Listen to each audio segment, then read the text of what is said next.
सास का घूंघट पार्ट 4। अब तक हमने देखा कि देविका के ससुराल के आदमी औरतों को घर के अंदर नहीं आने दे रहे हैं।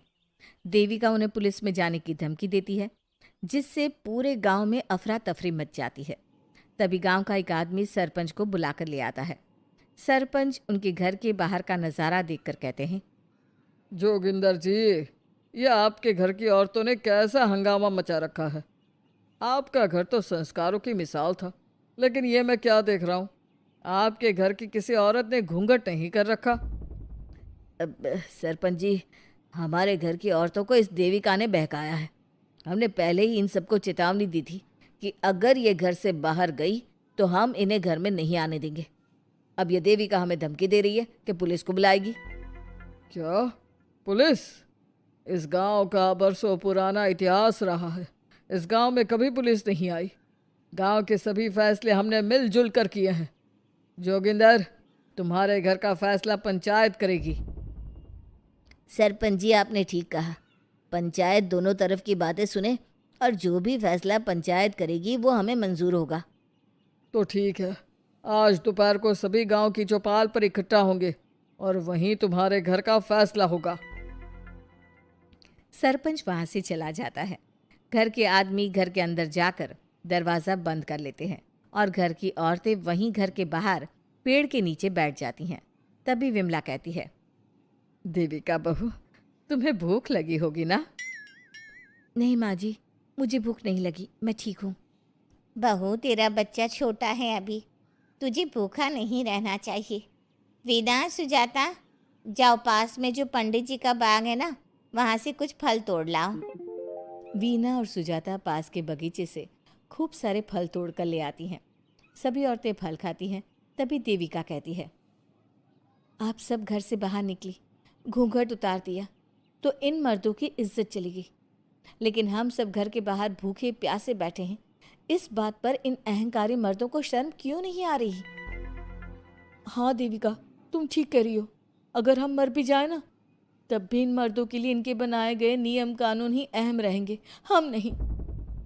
सुजाता भाभी, मुझे तो सबसे ज़्यादा सचिन पर गुस्सा आ रहा है। उसने मुझसे लव मैरिज की थी, क्या क्या वादे किए थे कि मेरा साथ कभी नहीं छोड़ेगा, और आज उसने मेरा साथ छोड़ दिया। अपने बच्चे को एक बार भी नहीं देखा उसने। देवी का वो शुरू से ही ना डरपोक रहा है, लेकिन इन सारी बातों को छोड़ो। मुझे तो इस बात की चिंता हो रही है कि पंचायत में न जाने क्या फैसला होगा। पता नहीं वो इंसाफ करेंगे भी या नहीं।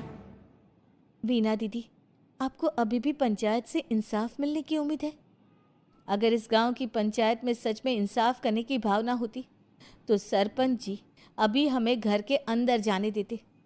देखा नहीं कितना जहर उगल कर गए हैं हमारे खिलाफ। तो बहू, अब हम क्या करेंगे? पंचायत तो हमारे खिलाफ ही फैसला सुनाएगी। पहले तो हम अपनी सारी बातें रखेंगे। अगर ये लोग नहीं माने तो आपको वही करना होगा जो मैं कहूँगी। लेकिन एक बात आप याद रखना, किसी भी सूरत में हम झुकेंगे नहीं, क्योंकि हम सही हैं। देविका सभी औरतों को समझा रही थी। तभी वहाँ एक गांव वाला आता है। आप सभी को पंचायत में बुलाया है। उस गांव वाले की बात सुनकर सभी औरतें पंचायत में पहुंचती हैं। वो देखती हैं कि उस पंचायत में सारा गांव इकट्ठा हो गया है। बहुत सारी औरतें लंबे लंबे घूंघट करके वहां आई हुई हैं। तभी पंचायत की कार्यवाही शुरू की गई और घर के आदमियों से पूछा गया कि वो घर की औरतों को घर में क्यों नहीं रखना चाहते। हमारे घर की औरतें ना तो घूंघट उतारती है और ना ही किसी डॉक्टर से इलाज करवाती है, और हमारे मना करने के बाद भी इन सब ने घर से बाहर कदम रखा, हमसे ऊंची आवाज़ में बात की। हमने इन सबको चेतावनी भी दी, लेकिन इन्होंने हमारी बात नहीं सुनी। अब ये सभी औरतें हमारे घर में नहीं रह सकती। अब औरतें अपना पक्ष रखें। ये कानून की किस किताब में लिखा है कि औरतों को घूंघट करना चाहिए? और अगर मेरे ससुराल की औरतें मुझे डॉक्टर के पास ना लेकर जाती तो ना मेरा बच्चा जिंदा बचता और ना ही मैं। लेकिन दाई अम्मा से हम इलाज करवा रहे थे ना। दाई अम्मा को कुछ समझ में नहीं आ रहा था। देविका का इलाज दाई अम्मा के बस की बात नहीं थी। काफी देर तक दोनों पक्षों में बहस चलती रही। दोनों एक दूसरे पर आरोप प्रत्यारोप लगाते रहे, लेकिन दोनों पक्षों की बात सुनने के बाद पंचायत ने जो फैसला लिया उसके लिए तो देविका पहले से ही तैयार थी। दोनों पक्षों की बात सुनने के बाद पंचायत ने यह फैसला किया है कि सारी गलती महिलाओं की है। अगर वो अपने अपने पतियों से माफ़ी मांग लेती है और वादा करती है कि भविष्य में कभी ऐसी गलती नहीं दोहराएंगी, तो वो घर के अंदर प्रवेश कर सकती हैं। हमें पंचायत का फैसला मंजूर नहीं है।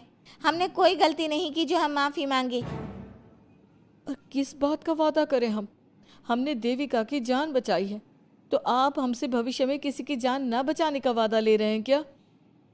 अगर तुम्हें पंचायत का फैसला मंजूर नहीं है तो तुम सबको घर में नहीं पुरानी हवेली में रहना होगा, जो अब खंडहर बन चुकी है। यह खंडहर तुम्हारे घर के सामने ही है। सरपंच जी, आपका फैसला सही नहीं है। एक बार और सोच लीजिए इस फैसले के बारे में। ओ शहर की छोरी, 4 किताबें क्या पढ़ ली, हमें सही गलत का पाठ पढ़ाएगी? तुझे पता नहीं कि पंचायत का फैसला यहाँ सदियों से चलता आया है और लोग उसी को मानते आए हैं। अच्छी तरह जानती हूँ सरपंच जी। अगर मैं चाहूँ तो आपके इस फैसले को कोर्ट की चौखट तक ले जा सकती हूँ। पुलिस को बुलाकर अभी घर के अंदर जा सकती हूँ। पंचायत और घर के आदमियों की शिकायत पुलिस में कर सकती हूँ और अपने बच्चे को उसका हक दिलवा सकती हूँ। लेकिन नहीं, मैं ऐसा नहीं करूँगी। मैं उसी खंडहर में रहूँगी और इस गांव के आदमियों को दिखा दूंगी कि औरत खंडहर को भी महल बना सकती है, और वो भी बिना किसी आदमी की मदद के।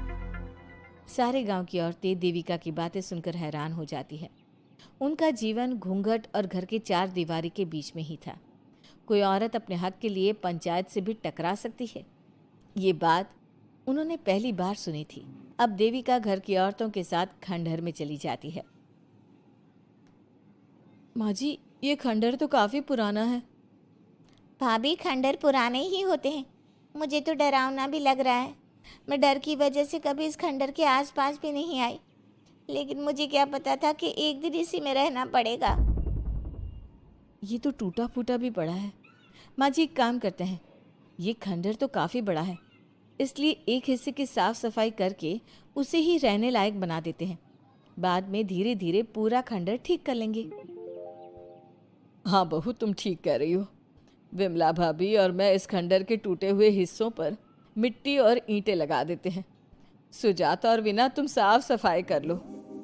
सभी औरतें मिलकर खंडहर के एक हिस्से को सुधारना शुरू कर देती है और काफ़ी देर तक मेहनत करने के बाद वो उस हिस्से को काफ़ी हद तक अच्छा कर लेती हैं। और इसी तरह रात हो जाती है। सभी औरतें बैठकर बात करती है। माँ, हमने इस खंडहर को घर तो बना दिया है, लेकिन ये घर चलेगा कैसे? हाँ माँ जी, मैं भी यही सोच रही हूँ। और हम सब तो बड़े हैं, गर्मी सर्दी भूख कुछ भी आसानी से बर्दाश्त कर सकते हैं। लेकिन देविका का बेटा बहुत छोटा है, उसे तो हमें अच्छी तरह से पालना होगा ना। मैं भी यही सोच रही हूँ कि आगे हमें क्या करना चाहिए। कम्मू और मैं मिलकर मिट्टी का चूल्हा और मिट्टी के बर्तन बना देते हैं। कुछ दिन के लिए खाने का इंतज़ाम भी हो जाएगा, क्योंकि यहाँ पर खेत और बाग बगीचे आसपास ही हैं, कहीं से कुछ भी ले सकते हैं। पहले आप मुझे ये बताइए कि आप सब लोगों को आता क्या है? मतलब कोई ऐसा काम जिसका आपको शौक हो, जो आपने बचपन से किया हो। बहू, तेरी दिमाग में चल क्या रहा है? माँ जी, बहुत कुछ चल रहा है। बस अब हमारा सारा ध्यान इस बात पर होना चाहिए कि हम अपने लिए अच्छे से अच्छा क्या काम कर सकते हैं।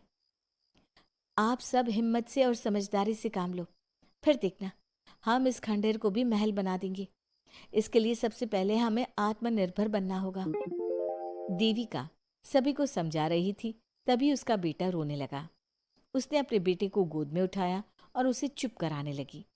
अब देविका के सामने सबसे बड़ी चुनौती थी कि वो किस तरह से ससुराल की औरतों को आत्मनिर्भर बनाए और किस तरह से अपना घर चलाए।